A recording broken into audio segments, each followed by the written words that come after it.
In the spring of 1933, the Soviet Union tested his dark hypnosis on a remote, freezing strip of swamp of the middle of the Obi River. They dumped thousands of innocent people onto a wasteland with zero tools, zero infrastructure, and nowhere to run. Within days, the prisoner descended into a nightmare of starvation, predatory gangs, and widespread cannibalism. This is not a horror movie. This is a factual, classified history of Nazino Island, a place the locals simply called Cannibal Island. Chapter 2. The Undesirables. The tragedy of Nazino did not begin with criminals, it began with bureaucratic quotes.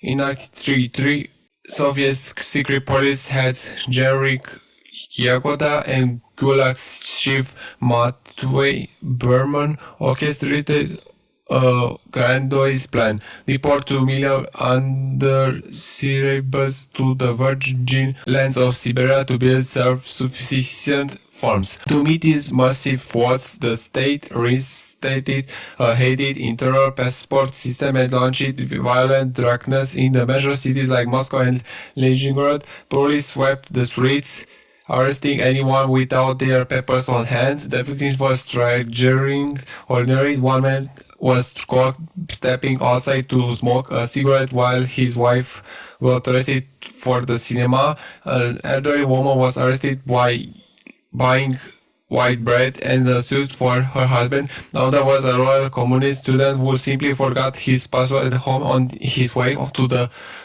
football match.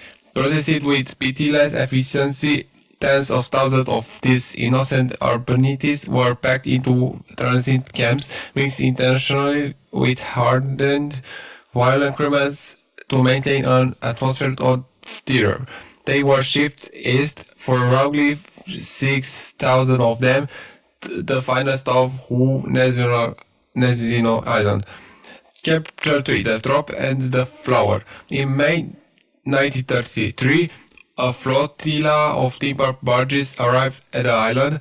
Upon disembarking, over a third of the deportees were already too weak to stand. 27 were dead. The prisoners were wearing the light city law clothing they were stated in weeks prior.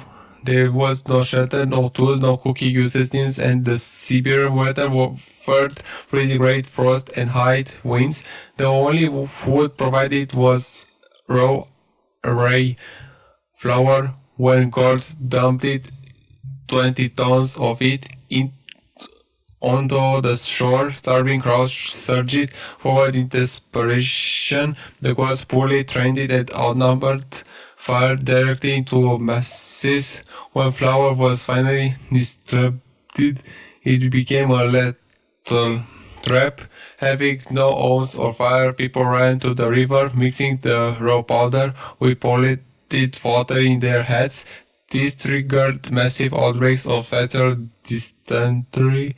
Others, paralyzed by hunger, shoved the dry powder directly into their mouths and suffocated to death on the spot. Chapter 4. The Collapse and Cannibalism.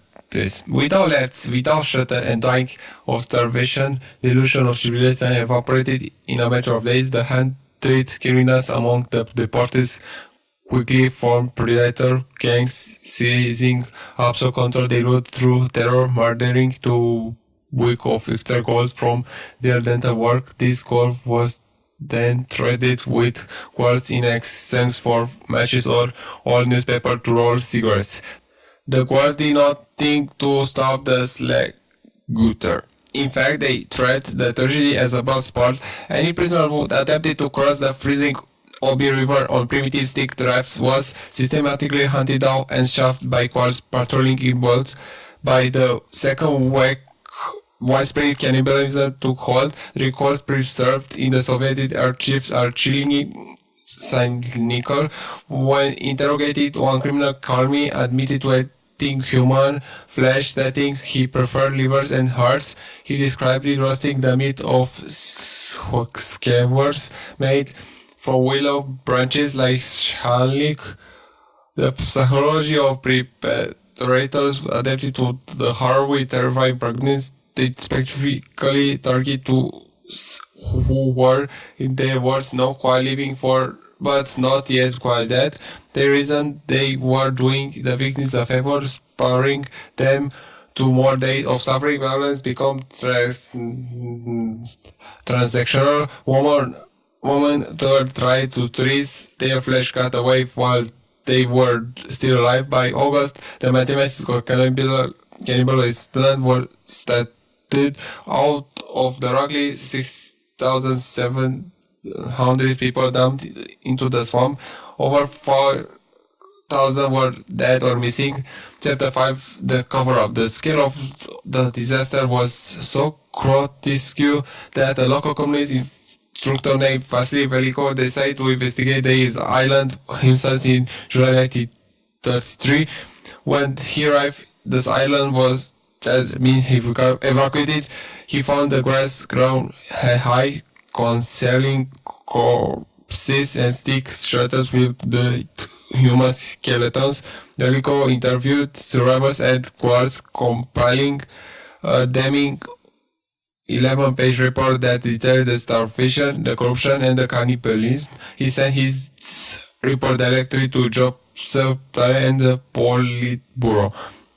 The Soviet system's response was called as the Siberian Winter. A specialist communist commission confirmed Veliko's horrific findings, but the state's priority was protecting its image. A few camp officials were given minor prison sentences. Veliko, the whistleblower, was fired from his party job. The job port was stamped top secret and buried deep within the Soviet archives. The truth of Nazino Island was unearthed from history for nearly 60 years, who only brought to light by human rights researchers just before the collapse of the Soviet Union. Chapter 6, the pragmatic lesson. The Nazino Island tragedy is not just a dark chapter of Soviet history. It is a brutal lesson in survival and human psychology. It proves how rapidly the winner of human morality disintegrates when the